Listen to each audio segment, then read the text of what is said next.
Every time you place a color on your canvas, you are making 4 decisions. Not 1, 4. Hue, value, chroma, and temperature. The hue is simply the name of the color. Red, blue, green. The value is how light or how dark that color is. A pale blue or a deep, dark blue. The chroma is the intensity, the purity of that color. A bright, vibrant red or a muted, dusty pink. And finally, the temperature. A color can be warm or cool. A warm green leaning toward yellow or a cool green leaning toward blue. Now there's where things get interesting.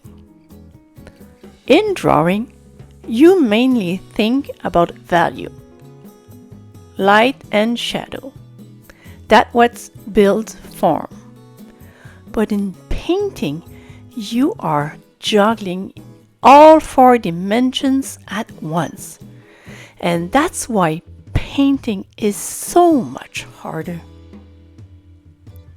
Because form is not just value anymore. Of course, value is your foundation. You need a light, a mid-tone, and a dark tone to create structure. But then, a high chroma color will come forward more than a dull one.